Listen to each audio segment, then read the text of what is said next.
viewers, you're welcome to a new year and a new episode of the N.O.W show. Wow, I feel so grateful to start this year, and in a minute you'll know why I say so. Today's episode, what is it? We're going to be talking with two COVID survivors. My guests? Oh my word! My guest today, when he was here the first time, it was, the world was normal, everything was okay, and now things seem to have gone out of order, and we're talking a new order, a new way of doing things. So we're both survivors, COVID survivors. That's why it's a tale of two survivors. Please, with me today is Dr. Jide Idris, the S07E01, I like to use that word, Commissioner of Health in Lagos State. You're welcome, sir, to the N.O.W show again. Thank you very much, and Happy New Year, viewers. Thank you for being with us. Thank you for doing this. My pleasure. Thank you very much. As you know, Yes. Thank God for you. The year ended. For me? No, yes, thank God for you, because you were part of my story in this. Because as soon as you're hit with this news, and I'm like, okay, I got COVID, my daughter got COVID, and I'm just grateful to God that I'm seated here. A new year, we didn't have a Christmas, we didn't have all that, we're in isolation, but I'm just grateful to God. And I just thought, let's sit together, because I find out that a lot of people have a lot of myths surrounding COVID, and you being an expert and a COVID survivor yourself, you had your COVID the first time around. I had my COVID middle of last year, so I think we are just we're lucky to be among the population of survivors. Let me put it that way, because if you know what is happening now, it's a serious issue. There are so many people dying now, especially elderly people. So we should count ourselves lucky. And it's very lucky, definitely. It's always nice to share our experience. Yes, I believe so. Yeah. So, Jide, what would you say your experience was? Especially given the fact that at the time you had COVID, it was new. Should I call it new at that time? And no, it was relatively new, and perhaps again, up to now, I still don't know where I got it from, but I have a good idea of one or two sources. Okay. Because either through some friends who themselves were treating COVID patients and had COVID, because I was moving in and out, was a bit involved in that. And I headed the think tank group for Lagos State on COVID. Yes. And I also remember that amongst that group, quite a number of people had it. Okay. So nobody knows where you get it from. And that's why it's always essential for people to know a bit about the virus. Especially now that people don't seem to be taking it very seriously. Especially now that the so-called second wave is here. Yes. And one is amazed as to how people are getting very nonchalant. Nonchalant attitude to the virus, and they're not adhering strictly to what the guidelines of government. It's very essential that people exactly know what it is, what we need to do, so that it can actually prevent the spread. Which is why you're here to, tell us about it. Because it's interesting that you said you didn't know how you got the COVID, but you had an idea. Because when it came to, thinking about myself and my daughter, I can't, when they say contact tracing, we can't even say, where and how the COVID came about. But we suspected the fact that because she came in from England for, holiday, and a few days later she fell ill, and we started, going to the hospital. They were going from one ailment to the other, and finally somebody said, do a COVID test, and we did a COVID test, and it was positive, and of course I'd been caring for her all the while and everything like that. So when they shipped us to the IDH. Why? Yes, like mother I know where the IDH is. So they took us to isolation center. Wow, well, Well, perhaps let's start a bit. Let's know a bit about the virus. Yes. Because it's always essential. The virus is one of these organisms. Okay. Or what we call germs. Okay. There are different types.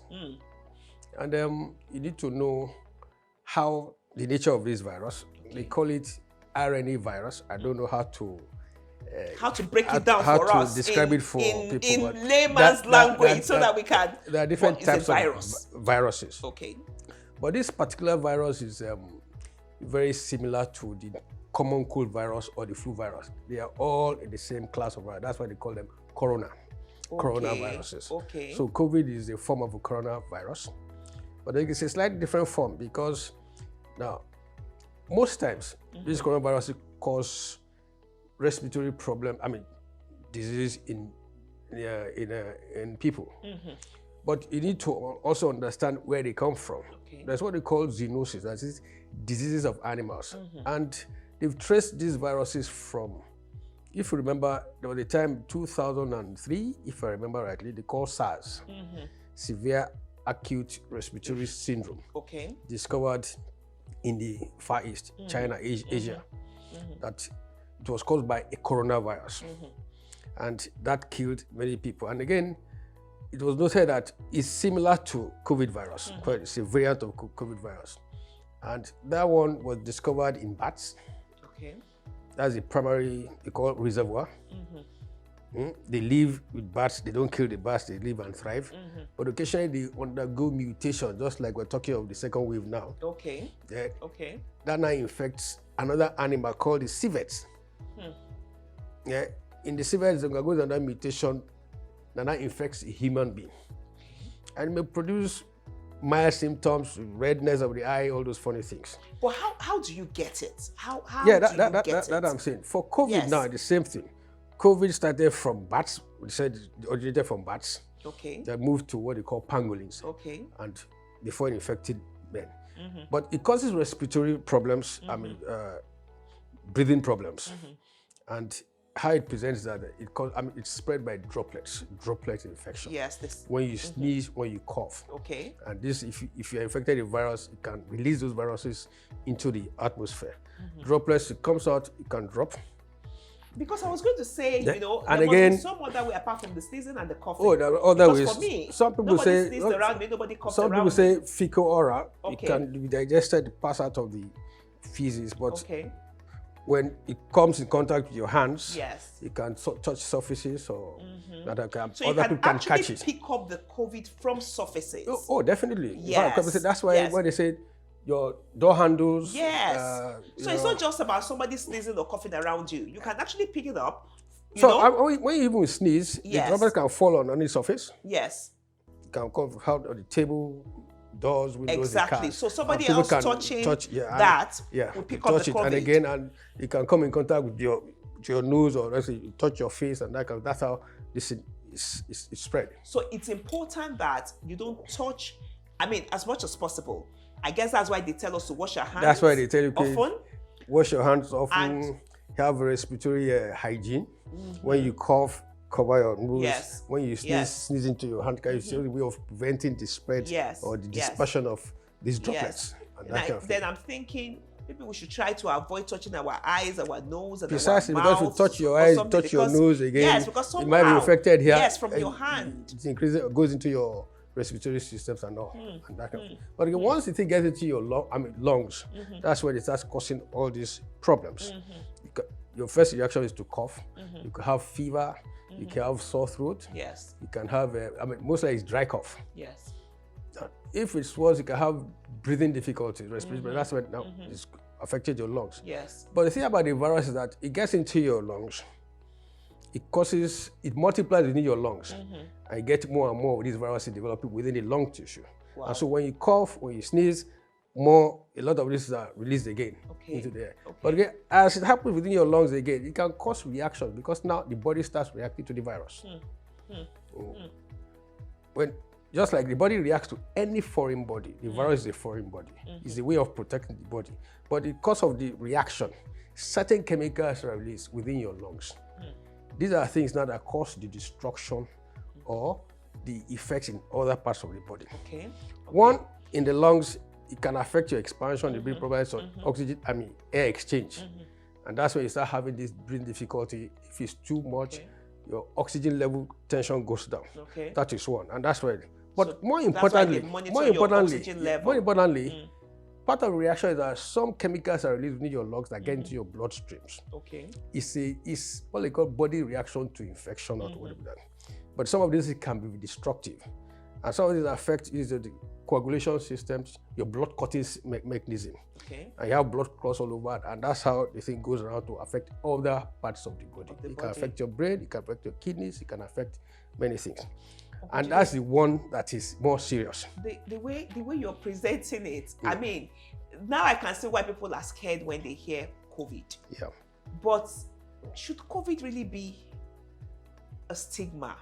You know, first, should it be something that you should be afraid of once you hear somebody has COVID? And once somebody has had COVID, should it be a stigma where they don't want to let people know that they've had COVID? I am happy to tell people my experience, you know, that I've had COVID. My daughter has had it. We just had it recently, December. We didn't have a Christmas, you know, but should it be like that, really? First of all, you see, when people get this infection, the initial reaction is fear. Because you've heard of people dying. So that fear again, your anxiety level is there. Ideally, it is the death rate for COVID is much less than for some of the other. They say the death rate for COVID is about 3%, depending on the population that is tested. Much less than what it was for SARS or MERS. Okay. However, the problem is that a few people die. That's 3% of people. Now, the typical normal people, younger people, up till about 50, they can fight the virus. Well, you know, lately, I think with this second wave, we've had deaths of people who are less than 50. Yes. In fact, somebody was telling me about a 28-year-old passing on from COVID. Yeah, that's why I say, and again, the knowledge on COVID is still evolving. So the knowledge is still evolving. Because if you recollect, the first few cases that were very fatal, people started using ventilator and that because they did not understand the what they call pathophysiology of the disease. Now they know that people were just thinking it's just a respiratory problems, it causes your lung collapse and that kind of. So if you open up the lungs, you can get that. But again, there are other clotting that goes beyond that. And these are the blood clotting issues that affect other bodies, and this is where it can get affect the brain, it can affect the heart, it can affect different organs. And that's why again, that's why if you remember again now, recently, more people survive disease than before. Because now new treatment, they found out the mechanism of the disease. Now the new treatments have come out. And that's why right now you could use prednisolone or a steroid. That's to reduce inflammation. To reduce inflammation, some of this you don't get it. Rather than, and they say don't use ventilators immediately because those will also cause their own damage. So they first give you oxygen to reduce the oxygen tension, increase the oxygen tension. So treatment is getting better. It's getting better. So treatment is getting better because you're getting to know more about the disease. But more importantly, to answer your question, you shouldn't fear if you observe the guidelines. The best, the best for is prevention is better than cure. So you it's better when to you prevent. Are prevented and you still get it, so called. If you get it, there are other things you do again. Behavior that you do again to prevent the thing from getting too serious. You so understand? What are those things? Now, when you say prevention, to reduce the spread to other people, because if you spread to other people, more people get it, more That's people why they die. ask us to isolate. Isolate, coughing, whatever it is, and that kind of thing. Now, if you do get it, you monitor temperature, whatever. Now, you go and see your oxygen level. You go and see, you do the test. Now, to confirm that it's COVID. If you do the test, if it's positive, they monitor you. They tell you what and what to use. Yes. Immune boosters and that kind of thing. And they monitor periodically. They said monitor your oxygen tension using this pulse oximeter. Yes. Because that's one of the things again that can show how serious it is. Yes. Once the thing is still above 95, above, yeah, okay. Just maintain that. But once it starts getting lower, that's when it becomes more serious. When you get worried. You need oxygen. So you go to a facility where they can give you oxygen just by dosage. After a while, the body gets oxygen, it can, But if you don't do that, once the things start going down, it becomes more serious. Because at that time, you don't know how low it can get. And this is how people die. So people like us that didn't require oxygen, you call us the moderate. He said mild to moderate. Thank God. So we're in that category. I had the mild form. Apart from you have the body aches, body pains, but one thing is a very body weakness. It's extreme weakness for a long time. Tell me about it. The excruciating pains, you know? And that's why I said that once you have it, monitor yourself. If you're not getting better, see the doctor. Or go to a COVID isolation center. So people can actually monitor themselves at home, even though they've been discovered to be positive. Yeah, you can monitor yourself so long as... Because 80% of the people who have COVID survive it. 80% of them are just mild to moderate cases. So what people need to have behind their because your body will fight the disease anyway. Is that 80% survive it. Yes. So when you are tested and you're positive for COVID, you shouldn't just assume that, it's not a death sentence. It's not a death sentence. It's not the end. So what you should think about is 80% survive. So you are going to be one of the survivors if you do get it. But if you look at the age, if you're one of those elderly people, the elderly people cannot mount the same immune response. They cannot fight disease like the younger people. So that's why they call us high risk. High risk. Now, the other people again who have what they call comorbidities, underlying conditions. And those conditions, what they do is that they actually reduce your immune response.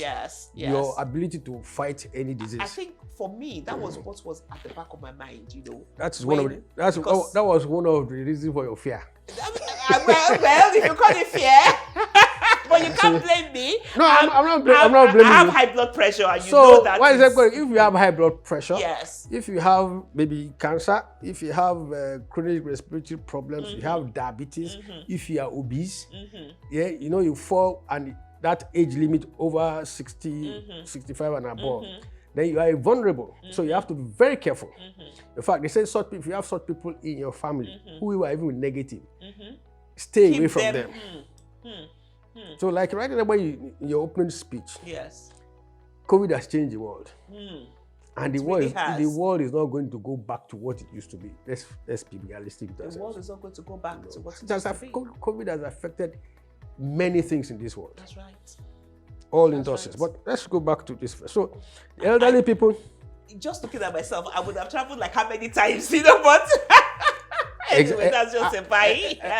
Exactly. So, and you know, now it's so scary to travel because I hear that Nigerians, you know, because they did a good thing. The government of Nigeria did a good thing by saying that people who are coming into Nigeria must test for COVID within 72 hours of their flying and be negative.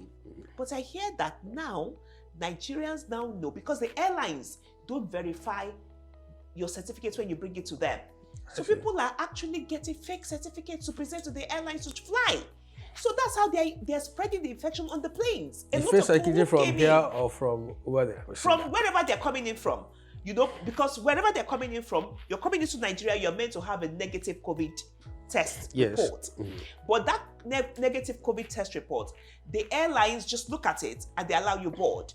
But what Nigerians have seen now is that the airlines don't verify.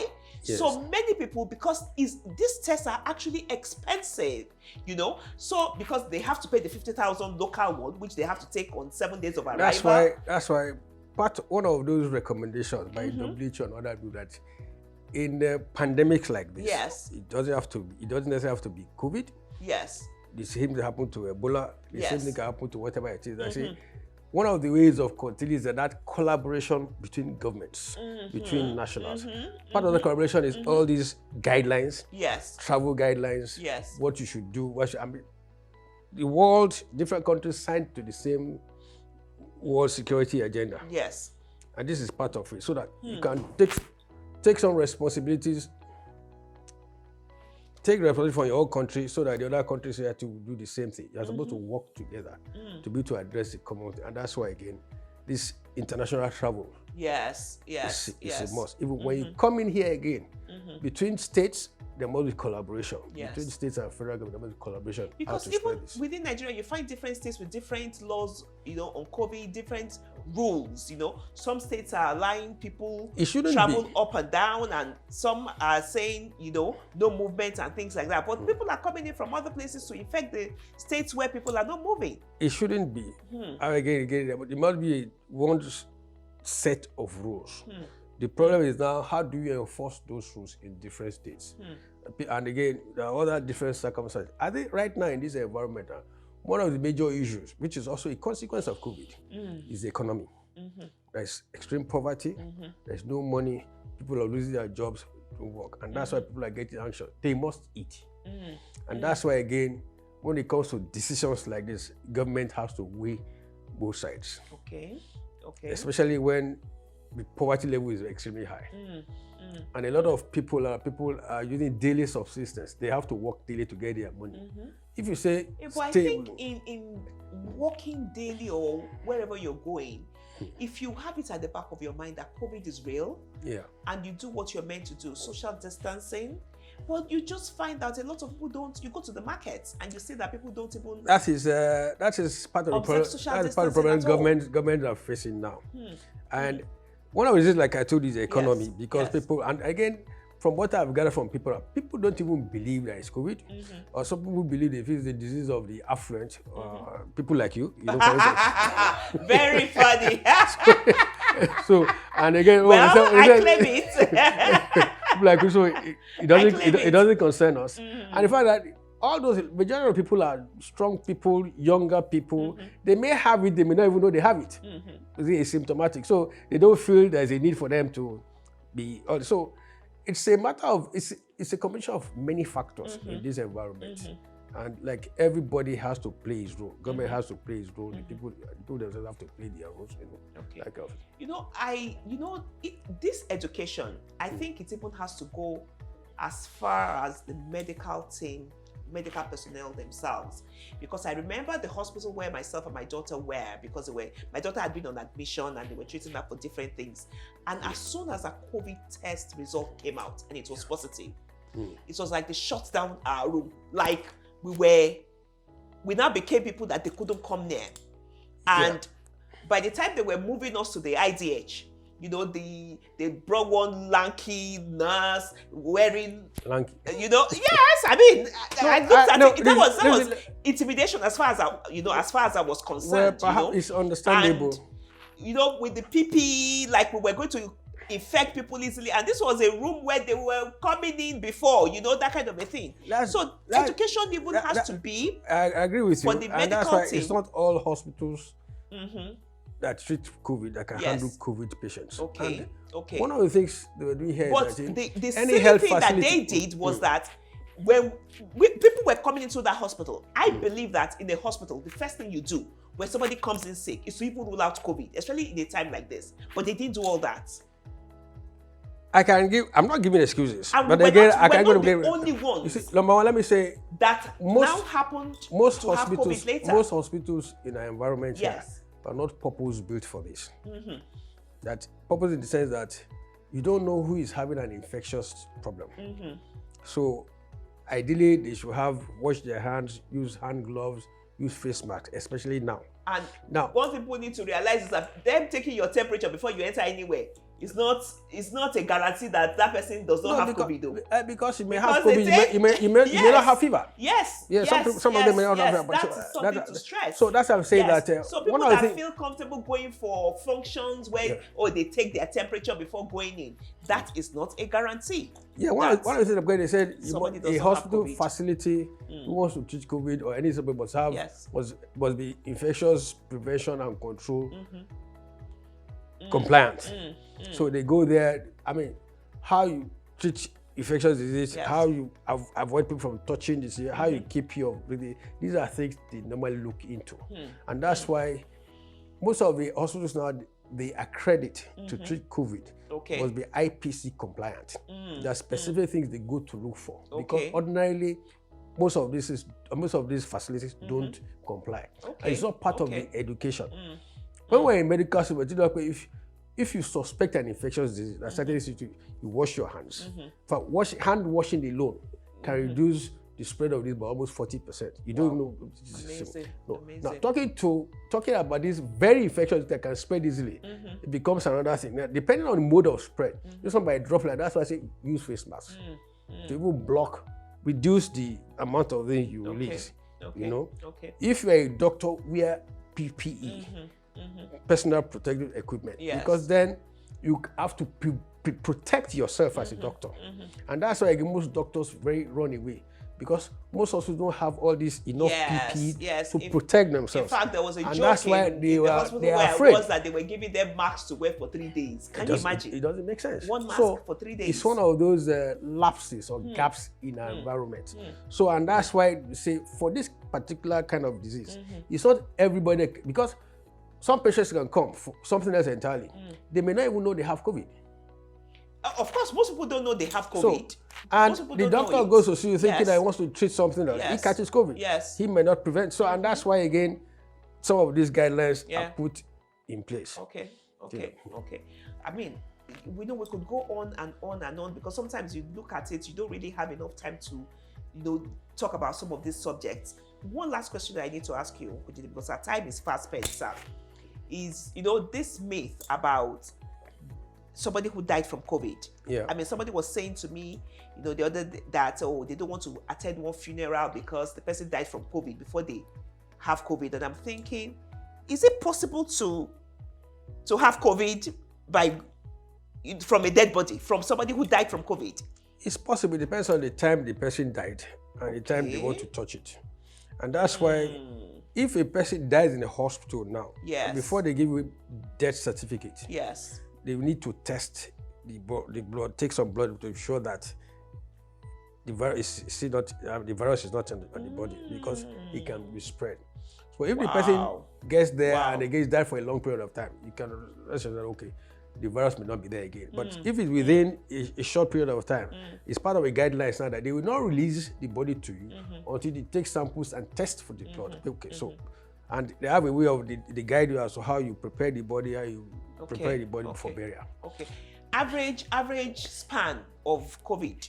I think, for instance, if you catch COVID, you don't know when you catch it, but then the first you get between 5 and 14 days. Between 5 and 14 days. That's the what they call incubation period. So you can catch that between, that's when it's effective. So the first few days it may not be effective, but fifth day up to about 14 days it become very effective. Okay. And of course, after you test negative, as it were, and because once you test negative, it means your body has battled the virus, and now that it started, it's developed antibodies to fight. Exactly. But current one is, I said, they don't know how long the antibodies will last. The flu, when you get the flu, it doesn't confer lifelong immunity to you. The immunity just about 6 to 1 year, so you have to repeat the disease. But for the COVID vaccine, now with that antibodies now, they say about between 6 to 8 months. But it's still undergoing studies. You understand? The knowledge is still coming out. And also the fact that after you test negative and you're healed, once in a while you still feel funny for up to a month or so. And that's why people go check their antibody. Antibody levels will wane over a period of time. If you get to a particular level, it means you're still susceptible to catching COVID again. And there are reports now of people who've been positive before, became negative and then tested positive again. Wow. And that's why, again, whether you're positive or you've had it before, just maintain all maintain the guidelines. Guidelines. Wash your hands, wear your mask, maintain social distancing. And wash your hands. Wash your hands again. Don't touch. Avoid touching your nose or face. Don't touch your face, your mouth, your eyes. Use face mask. When you cough. And your face mask is a face mask, not a chin mask. A lot of people, they pull it down. I used to do that before. Is this out of experience? No, it's good. It's good. Anyway, until we come your way again on the N.O.W show, I do hope that you stay safe and stay negative. God bless you. We'll see you again.